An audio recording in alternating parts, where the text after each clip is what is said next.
The scientific study of life. Science is a system of acquiring knowledge.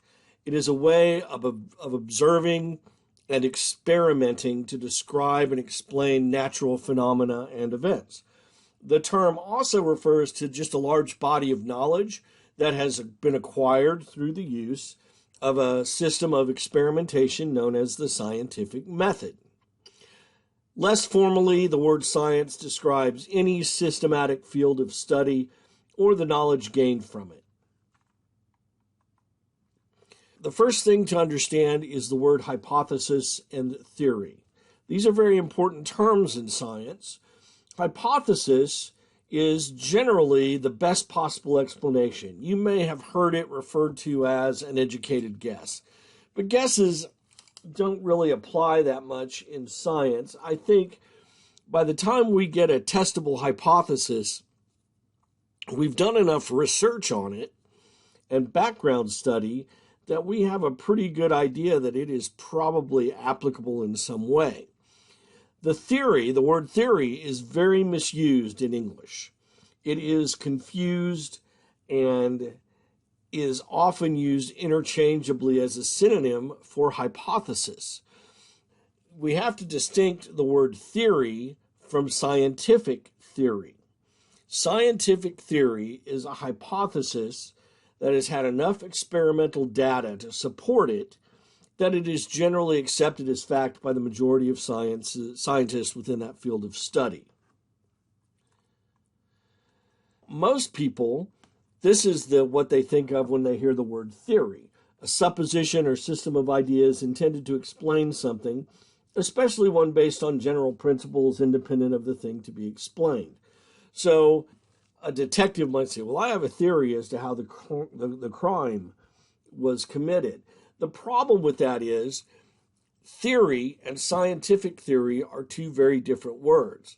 Where scientists make a mistake is that we often, instead of using scientific theory, we will just say theory. And we make the assumption that since it is within the context of a scientific article or interview, etc., that people will understand the word is scientific theory. And that's probably a really bad supposition and has led to a lot of confusion with the common people who are not scientists. So a scientific theory is very well substantiated. It's an explanation of some aspect of the natural world. It's based on a body of facts that have been repeatedly confirmed through observation and experimentation.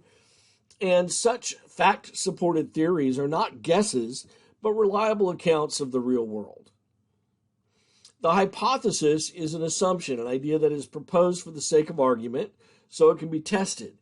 In other words, we test hypotheses, and through experimentation, we either provide evidence to support the hypothesis or to disprove the hypothesis.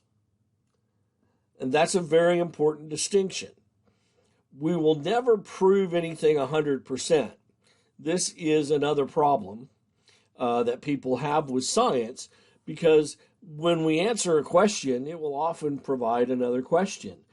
For an example, we know that molecules are made up of atoms, and atoms are made up of protons and electrons and neutrons. Well, so we know that mathematically, so now what's an electron made of? And then once we figure out what it's made of, well, then we go further and say, well, what's that made of? And so we continue to develop data and information, because every new discovery leads to new questions that will then add to our existing knowledge.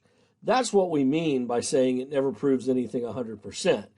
Once you get enough data to support a hypothesis, it is, for all intents and purposes, proven. But nothing will ever be proven 100%. Even the theory of gravity or the law of gravity. There are places within our world where gravity doesn't work exactly the way that the law of gravity says it does. There are exceptions. And there are still things about gravity we don't understand. But we will continue to do research, we will continue to develop data, and our body of knowledge on that will increase. The theory is a principle that's been formed and has been substantiated by data. That's the important case. Scientific theories have tremendous amounts of data that support them. Now, this casual use of hypothesis and theory as synonyms often lead to confusion and the mistaken belief that science is just a bunch of guesswork.